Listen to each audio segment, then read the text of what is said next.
हरी बोल। एक 24 साल का लड़का मुंबई के एक होटल में काम करता था। इस होटल के बगल में एक जनरल बाथरूम था। एक दिन ये लड़का होटल से बाहर निकलता है और उसकी नज़र एक लड़की पर जाती है जो कि उस बाथरूम के अंदर एंटर कर रही होती है। फिर उसकी नज़र उस बाथरूम की दीवार पर बनी एक जाली पर जाती है। इसके बाद क्या होता है और क्यों होता है ये जानने से पहले एक सवाल उठाना बहुत ज़्यादा ज़रूरी है।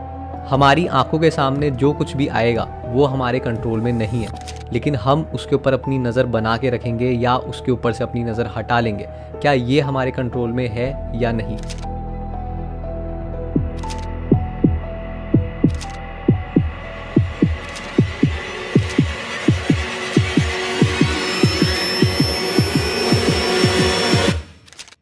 तो Bhagavad Gita chapter 6 verse number 26 के हिसाब से ये बिल्कुल हमारे कंट्रोल में है कि हम अपनी नज़र कहाँ गड़ा के रखेंगे, चाहे फिर वो हमारा गोल हो या फिर हमारे गोल से हमें भटकाने वाली कोई चीज़।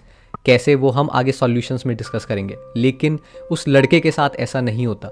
वो लड़का उस लड़की को बाथरूम में जाते हुए देखता है, उसे जाली से झांकता है और लड़की उसे झांकते हुए देख लेती है। इसके बाद उस लड़के को 2 साल की जेल हो जाती है।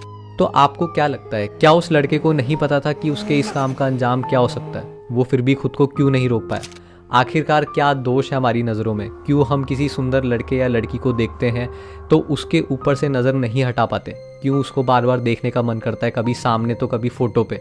क्यों ऐसी पैनी नज़र हम अपने गोल पर नहीं बना पाते? क्या हमारी हैसियत केवल एक कीड़े जितनी है? वो कीड़ा जिसकी आंखें सिर्फ लाइट ढूंढती हैं, उसकी आंखें लाइट से इतनी ज़्यादा अटैच्ड होती है कि वो ये नहीं समझ पाता कि आग से कितनी दूरी बना के रखना ज़रूरी है और वो उसी आग में जल के मर जाता है। आज के समय में लोग पॉर्न से इतने ज़्यादा एडिक्ट हैं। एक स्टडी के हिसाब से जितने लोगों की शादी हो चुकी है उसमें 55% of male and 25% of females porn addict है। जबकि एक कपल में एक पार्टनर भी पॉर्न एडिक्ट होता है तो डिवोर्स के चांसेस दुगने हो जाते हैं। तभी तो आज के समय पे ज़्यादातर रिलेशंस लंबे समय तक नहीं चलते। लेकिन इतनी बड़ी समस्या की शुरुआत हुई कहाँ से? तो इस प्रॉब्लम की शुरुआत होती है फ्रीडम ऑफ एक्सप्रेशन से। हमें हमारे संविधान से फ्रीडम ऑफ एक्सप्रेशन मिल तो गया, लेकिन उसको क्लियरली डिफाइन नहीं किया गया। मतलब क्या हम बिना कपड़ों के घूम सकते हैं? अगर नहीं तो कितने कपड़े पहनना ज़रूरी है? क्योंकि लोग तो कुछ भी पहन के घूम रहे हैं। मेरा मुंह खुला का खुला रह गया था। क्या हम जो भी मन में आए उसे बोल सकते हैं? अगर नहीं तो उसकी क्या सीमा होनी चाहिए? क्योंकि लोग तो कुछ भी बोल रहे हैं और करोड़ों लोग उन्हें सुन भी रहे हैं। आजकल स्टार्टअप है एक्टर्स का, यूट्यूबर्स का, जो यूट्यूब पे बैठ के दिन भर गाली देते हैं, वीडियो बनाते हैं और वो चला है ना रोस्ट करने का धंधा। यूट्यूब पे फेमस होते हैं और देश की सेलिब्रिटी बन जाते हैं। और प्रॉब्लम सिर्फ इनकी तरफ से नहीं है, ये प्रॉब्लम एक्चुअल में मैनिफेस्ट होती है तब जब आप और मेरे जैसे लोग इस चीज़ पर #न्यू नॉर्मल का टैग लगा देते हैं और ऐसे बिहेव करते हैं जैसे ये सब कुछ कितना आम है, कितना नॉर्मल है। 1780s में इंडिया में जब मूवी स्क्रीनिंग स्टार्ट हुई तो थोड़ी सी ऑब्सिनिटी दिखाने पर लोगों को उसी टाइम सजा दे दी जाती थी। ऑब्सिनिटी का मतलब है कोई भी ऐसा काम करना जिससे सामने वाले इंसान के अंदर लस्ट या फिर काम की भावना पैदा हो। और पहले का ज़माना थोड़ा अलग था, लिमिटेड रिसोर्सेज थे, तो कोई भी इंसान ये सब चीज़ें दिखाने से पहले 100 बार सोचता था। लेकिन आज के समय में हम किस किस को रोकेंगे? 2000 पिक्चरें तो सिर्फ बड़े पर्दे पर रिलीज़ होती हैं, उसके बाद Netflix, prime videos, Hotstar etcetera etcetera. और फिर हमारे पास कुछ स्पेशल केसेस भी हैं जो अपने टैलेंट से हमारे देश के युवाओं को बहुत कुछ दे रहे हैं। Raj Kundra has been sent to 14 days judicial custody in the porn scandal case. The police say that Shilpa broke down and shouted at him for bringing shame to the family. That's what the police say. इन सब बातों से एक बात तो बिल्कुल clear हो जाती है कि आपको नदी के बहाव के उल्टी दिशा में तैरना होगा, क्योंकि बाहर की सिचुएशंस जो आप चाहते हो उसके बिल्कुल विपरीत है। इसलिए आपको खुद से मेहनत करनी पड़ेगी खुद को बचाने के लिए। इसीलिए फटाफट से इसके सॉल्यूशंस पे आएंगे। मान लो आप बिल्कुल शांति से बैठे और थोड़ी देर बाद आपके दिमाग में ब्रह्मचर्य तोड़ने का पहला थॉट आता है। अब होगा क्या कि इस थॉट की नंबर ऑफ़ फ्रिक्वेंसी बढ़ेगी और जब ये नंबर ऑफ़ थॉट्स बहुत ज़्यादा हो जाएंगे तो आपकी ब्रह्मचर्या टूट जाएगी। बेशक इसके बाद आप मास्टरबेट करो चाहे ना करो, आपकी ब्रह्मचर्या टूट चुकी है और इसका रिजल्ट आपको देखने को मिलेगा नाइट फॉल के तौर पे। क्यों? क्योंकि आपके सबकॉन्शियस माइंड ने जो नाइट फॉल के लिए चीज़ें ज़रूरी हैं उसको कैप्चर करके साइड में रख लिया है। तो इस पूरे प्रोसेस को सिर्फ इनिशियल स्टेज पर रोका जा सकता है। जैसे कि बर्फ़ के पहाड़ से जब बर्फ़ का गोला रोल करते हुए नीचे आता है तो वो इतना बड़ा आकार ले लेता है कि उसको रोक पाना इम्पॉसिबल है।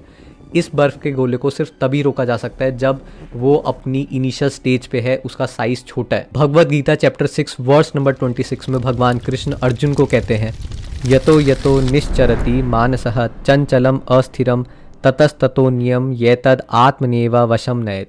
क्या अपने मन में नेगेटिव थॉट्स लाने के लिए हमें थोड़ी सी भी मेहनत करनी पड़ती है? क्या हमें अपने मन को अपने गोल से भटकाने के लिए थोड़ी सी भी मेहनत करनी पड़ती है? नहीं, क्योंकि ये हमारे मन का स्वभाव है।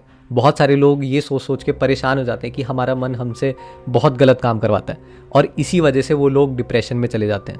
अगर आप अपने मन के बिल्कुल विपरीत जाने की कोशिश करोगे तो आपका मन आपको रौंद देगा। बिल्कुल जैसे अगर आप किसी घोड़े पर सवार हो और आप चाहो कि एक ही पल में वो घोड़ा 360 डिग्री से मुड़ जाए, तो वो घोड़ा आपको नीचे गिरा देगा। या फिर अगर आप हवाई जहाज़ में बैठे हो और आप सोचो कि एक ही पल में वो हवाई जहाज़ 360 डिग्री से मुड़ जाए, तो वो हवाई जहाज़ आपको नीचे गिरा देगा और आपकी मृत्यु का कारण बनेगा। बिल्कुल वैसे ही जो इंसान अपने मन की बिल्कुल विपरीत दिशा में जाने की कोशिश करता है, उसका मन उसको सुसाइड के पॉइंट तक लाकर छोड़ देता है। इसलिए हमें माइंड को सिर्फ एक डायरेक्शन देनी है और उस डायरेक्शन में उसको धीरे धीरे करके पुश करना है, ताकि हम स्लोली उसकी डायरेक्शन को मोड़ सके। इस पूरे प्रोसेस को बूस्ट भी किया जा सकता है। आपने पब देखा है? अगर आप गौर करोगे तो वहाँ की लाइट्स बिल्कुल डिम होती है और एडिशनल डिस्को लाइट्स लगी हुई होती है। वहाँ पे आपको अल्कोहल मिलेगी, लड़कियाँ छोटे कपड़ों में मिलेंगी और वहाँ पे म्यूज़िक बहुत लाउड होगा। अगर इन सारे एलिमेंट्स में से एक एलिमेंट को भी हटा दिया जाए तो वो पब बचेगा ही नहीं। मान लो वहाँ डिम लाइट की जगह पूरी रोशनी कर दी जाए, अल्कोहल की जगह वहाँ पे दाल चावल मिलने लगे, वहाँ पे लाउड म्यूज़िक की जगह भजन बजने लगे और शॉर्ट ड्रेस में जो लड़कियाँ हैं उनकी जगह साड़ी पहनकर लड़कियाँ वहाँ मौजूद हो, तो क्या वो पब रहेगा? ऑफ कोर्स नहीं। कहने का मतलब ये है कि हर एक जगह की अपनी एक वाइब होती है जो कि वहाँ मौजूद इंसान एब्जॉर्ब करता है और उस इंसान की कॉन्शियसनेस उस हिसाब से ढलने लगती है। वैसे ही टेम्पल यानी कि मंदिर की अपनी एक वाइब होती है, अपना एक एनवायरनमेंट होता है। अगर कोई इंसान रेगुलरली वहाँ पे विजिट करता है, वहाँ पे सेवा करने वाले लोगों से बातचीत करता है, तो उस इंसान के अंदर बहुत ज़्यादा पॉजिटिविटी अपने आप ही आने लगेगी और जो वो अपने माइंड के साथ करना चाहता है, जिस डायरेक्शन में अपने माइंड को मोड़ना चाहता है, वो करने में उसको बहुत ज़्यादा हेल्प मिलेगी। तो इसलिए सिर्फ ये बहाना देकर कि मंदिर के अंदर केवल मूर्तियां हैं और मूर्तियों के अंदर भगवान नहीं होते, आपको खुद को इतने बड़े लाभ से वंचित नहीं रखना चाहिए। इस चैनल पर अपने माइंड को एक सुपीरियर माइंड बनाने तक का सफ़र हम तय करते रहेंगे। इस वीडियो को यहीं ख़त्म करते हैं। Thank you and Hare Krishna.